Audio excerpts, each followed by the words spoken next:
My name is Professor Habib Naqvi. I'm the Chief Executive of the NHS Race and Health Observatory. My presentation today is about tackling inequalities in health and across healthcare. We know inequalities are unjust, they're immoral and they're wrong. They're wrong because they're largely avoidable. It cannot be right that Asian women are up to 2 times more likely to die during pregnancy, childbirth, or soon after. The inequalities we see in diabetes, in cardiovascular disease, in accessing mental health care, and of course within our workforce. And if we're in the business of tackling ethnic inequalities in health, which we are, then we need a workforce that's fully engaged and fully supported at all levels. And that's not what we see within our NHS. There are issues around progression.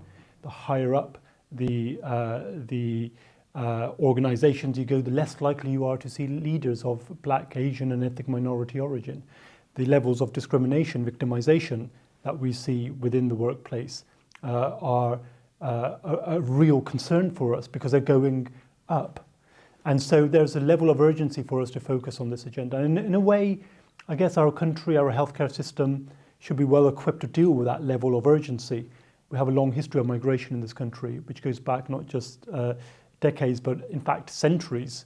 We have very good investment in medical care and innovation in this country that gets migrated out, and we've got fairly robust legal frameworks in the Equality Act and the Health Inequalities Duties. But at the same time, it can also be argued that our collective responses to these challenges have been somewhat fragmented, costly, and confused. And whereas organisations and systems in the past have looked at surface level solutions to these deep-seated challenges, they have not really focused on what we call the causes of the inequalities that we see.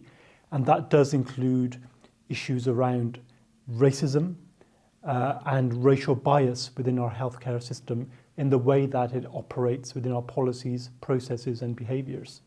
Well, at the NHS Race and Health Observatory, we've developed the 7 principles of anti-racism. Now, these are evidence-based principles. I'm not going to go through them all, but you can find them on the website. But I will highlight the first principle, which I think is very fundamental, and that's naming racism and the demonstrable leadership in naming racism. Because in life, if you want to change anything, you need to acknowledge that there's something there to change. Without acknowledging that racism exists, you would not be able to step forward and make the changes that we want to see and shift the dial of inequality. Well, networks are essential, and the UPNA network, which was set up a number of years ago now, actually is critical. Now, we started that network with 3 people. I still remember it, sitting in a restaurant in Manchester, thinking about what we can do to develop a network for Asian professionals within the NHS. And today we have over 700 members of that network.